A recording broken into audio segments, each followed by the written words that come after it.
Already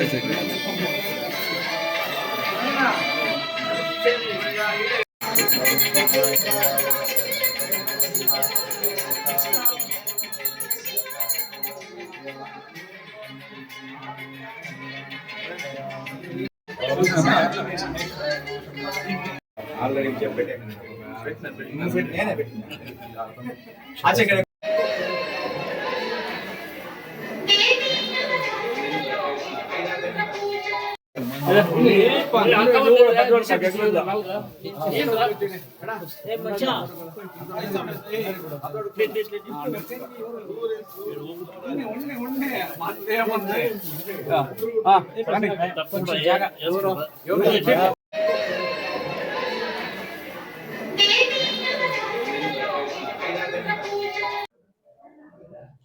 ಎಲ್ಲರಿಗೂ ನಮಸ್ಕಾರ.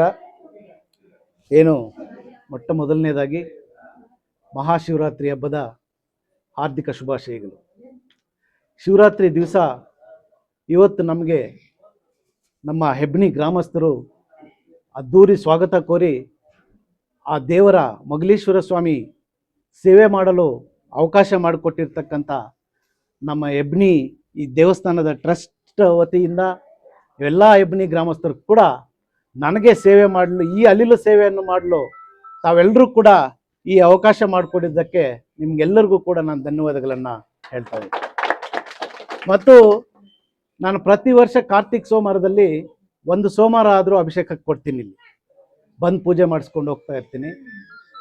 ನಮ್ಮ ಸೀನನ್ನ ಹೇಳ್ದಂಗೆ ಹಳೆ ದೇವಸ್ಥಾನ ಶಕ್ತಿ ತುಂಬ ಇದೆ, ಅದಕ್ಕೆ ನಿದರ್ಶನ ನಾನೇ. ನಮ್ಮ ಹನ್ನೊಂದು ಈ 5 ವರ್ಷ ಅಲ್ಲ, ಅದು ಹಿಂದಿನ 5 ವರ್ಷದ ಅವಧಿ ಪಂಚಾಯಿತಿ ಅಧ್ಯಕ್ಷರ ಚುನಾವಣೆ ಬಂತು. ನಾನು ಯೋಚನೆ ಮಾಡಿದೆ ಏನಪ್ಪ ಮಾಡೋದು ಅಂತ. ತುಂಬ ತರಲೆಗಳು ನಡೀತಾ ಇತ್ತು, ರಾಜಕೀಯ ಅಂದಮೇಲೆ ಸಿಕ್ಕಾಪಟ್ಟೆ ನಡೀತಾ ಇರ್ತದೆ. ನಾನು ಬಂದು ಮೊಗಲೀಶ್ವರ ಸ್ವಾಮಿಯಲ್ಲಿ ನಾನು ಪ್ರಾರ್ಥನೆ ಮಾಡಿಕೊಂಡೆ, ನಮ್ಮನ್ನ ಮೊಟ್ಟ ಮೊದಲನೇ ಬಾರಿಗೆ ಪಂಚಾಯಿತಿ ಅಧ್ಯಕ್ಷರ ಚುನಾವಣೆಯಲ್ಲಿ ನಿಂತಿದ್ದಾರೆ, ಸ್ವಾಮಿ ನಿನ್ನ ಆಶೀರ್ವಾದ ನಮ್ಗೆ ಬೇಕು, ನಮ್ಗೆ ಗೆಲ್ಲೇಬೇಕು ಅಂತ. ನಮ್ಮನ್ನ ಅದೇ ಸಲುವಾಗಿ ಗೆದ್ದು 5 ವರ್ಷ ಹೆಬ್ನಿ ಪಂಚಾಯಿತಿಗೆ ಅಧ್ಯಕ್ಷರಾಗಿದ್ದರು. ಇದೊಂದು ನಿದರ್ಶನ. ಮತ್ತು ನಮ್ಮ ತಾಯಿ ಕೂಡ ಈ VSSN ಅಲ್ಲಿ ನಿಂತಿದ್ರು.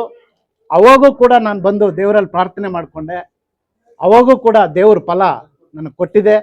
ಮುಂದಿನ ದಿನಗಳಲ್ಲೂ ಕೂಡ ನನ್ನ ಮೇಲೆ ನಿಮ್ಮೆಲ್ಲರ ಆಶೀರ್ವಾದ, ಆ ಮೊಗಲೀಶ್ವರ ಸ್ವಾಮಿ ಆಶೀರ್ವಾದ ಇರಬೇಕು ಅಂತ ಹೇಳ್ತಾ, ಇದೇ ಹೆಬ್ನಿ ದೇವಸ್ಥಾನಕ್ಕೆ ಮುಂದಿನ ದಿನಗಳಲ್ಲಿ, ಇದು ಹಳೆ ಕಟ್ಟಡ ಆಗಿದೆ, ನೀವೇನಾದರೂ ಎಲ್ಲರೂ ಮನಸ್ಸು ಮಾಡಿ ಈ ಕಟ್ಟಡವನ್ನು ನೂತನವಾಗಿ ಕಟ್ಟಡ ಮಾಡೋಕ್ಕೆ, ಇಲ್ಲ ಬೇರೆ ಏನಾದರೂ ಮಾಡೋಕ್ಕೆ ಕೂಡ ನೀವೆಲ್ಲರೂ ಊರವರು ಒಗ್ಗಟ್ಟಾಗಿ ನಿಂತ್ಕೊಂಡ್ರೆ, ಹಳೆ ಕಟ್ಟಡನೇ ಗೋಪುರನ ಏನೇ ದೇವಸ್ಥಾನದ ಏನೇ ಕಾರ್ಯ ಆಗಲಿ ನಿಮ್ಮ ಹೆಬ್ನಿಯವ್ರ ಜೊತೆ ನಾನು ಸದಾ ಇರ್ತೀನಿ ಅಂತ ಹೇಳ್ತಾ, ಏನು ನನ್ನ ಜೊತೆ ಇವತ್ತು ಶ್ರೀನಿವಾಸ ರೆಡ್ಡಿ ಸರು, ನಾನು ಮುಲ್ಬಾಗ್ಗೆ ಬಂದೆ, ಬಾಲಾಜಿ ಭವನಲ್ಲಿ ಸಿಕ್ಕಿದ್ರು, ಎಲ್ಲಿ ಹೊರಟ್ರಿ ಅಂದರು. ಈ ಥರ ಹೆಬ್ನಿಯಲ್ಲಿ ಭಾಳ ಅದ್ಭುತವಾಗಿ 3 ದಿವಸದಿಂದ ಭಾಳ ವಿಶೇಷವಾಗಿ ಪೂಜಾ ಕಾರ್ಯಕ್ರಮಗಳನ್ನು ಮಾಡ್ತಾ ಇದ್ದಾರೆ ಈ ಶಿವರಾತ್ರಿ ಹಬ್ಬದ ಪ್ರಯುಕ್ತ. ಅದಕ್ಕಾಗಿ ಅವರೆಲ್ಲರೂ ಕೂಡ 2 ದಿವಸದಿಂದ ಕಾಲ್ ಮಾಡಿ ನೀವು ಬಂದು ಆ ದೇವರ ಆಶೀರ್ವಾದ ಪಡಿಬೇಕು ಅಂತ ಹೇಳ್ತಾ ಇದ್ದಾರಣ್ಣ ಅಂತಂದೆ. ತಕ್ಷಣ ನಾನು ಕೂಡ ಬರ್ತೀನಿ, ಒಳ್ಳೆ ಕಾರ್ಯಕ್ರಮಕ್ಕೆ ಕರೀತಾ ಇದ್ದೀರಿ, ನಾನು ಬರ್ತೀನಿ ಅಂತ ಹೇಳ್ಬಿಟ್ಟು ಬಂದರು. ನಾನು ನಮ್ಮ ಶ್ರೀನಿವಾಸ ರೆಡ್ಡಿ ಅನ್ನೋರು ಕೂಡ ತುಂಬ ಹೃದಯದ ಧನ್ಯವಾದಗಳನ್ನು ಹೇಳ್ತಾ ಇದ್ದೀನಿ.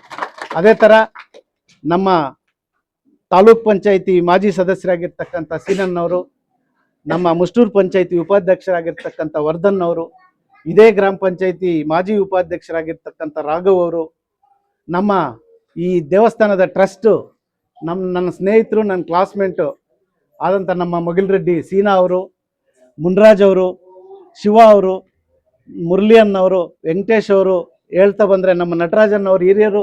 ನಟರಾಜನ್ನವರು ಹಾಲ್ ಡೈರಿಯಲ್ಲಿದ್ದರು. ನಾನು ಒಂದು 800 ಗ್ರಾಮ್ 1 ಲೀಟ್ರ್ ಹಾಲು ಕೂಡ 1.5-2 ಕಿಲೋಮೀಟರ್ ದೂರದಿಂದ ಬಂದು ಹೆಬ್ನಿಯಲ್ಲಿ ಹೋಗಿದ್ದ ದಿವಸಗಳು ಕೂಡ ನನಗೆ ಹೆಬ್ನಿಯಲ್ಲಿ ಭಾರಿ ನೆನಪು ಬರ್ತದೆ. ನನ್ನ ಲೈಫು ಅರ್ಧ ಹೆಬ್ನಿಯಲ್ಲೇ ಕಲ್ತಿರೋದು. ಯಾಕೆಂತಂದರೆ 4ನೇ ಕ್ಲಾಸಿಂದ ಹಿಡಿದು 10ನೇ ತರಗತಿವರೆಗೂ ಕೂಡ ನಾವೆಲ್ಲರ ಜೊತೆನೂ ಕೂಡ ಇಲ್ಲಿರೋ ಎಲ್ಲ ಮುಖಗಳು ನನಗೆ ಪರಿಚಯ ಇರೋದೆ. ಅದಕ್ಕಾಗಿ ನಾನು ಸದಾ ಹೆಬ್ನಿ ಅವರಿಗೆ ಚಿರ ಋಣಿ ಇರ್ತೀನಿ. ಮುಂದಿನ ದಿನಗಳಲ್ಲಿ ಕೂಡ ಯಾವುದೇ ನಿಮ್ಮ ಸಹಾಯಕ್ಕೆ ಕೂಡ ನಾನು ಮುಂದೆ ಇರ್ತೀನಿ ಅಂತ ಹೇಳ್ತಾ, ಯಾರ್ದಾದ್ರೂ ಹೆಸರು ಬಿಟ್ಟಿದ್ರೆ ಕ್ಷಮಿಸ್ಬಿಡಿ. ನಿಮ್ಗೆಲ್ಲರಿಗೂ ಒಂದು ಸುತ್ತ ನಾನು ಮಾತನ್ನು ಮುಗಿಸ್ತಾ ಇದ್ದೀನಿ. ಜೈ ಹಿಂದ್, ಜೈ ಕರ್ನಾಟಕ.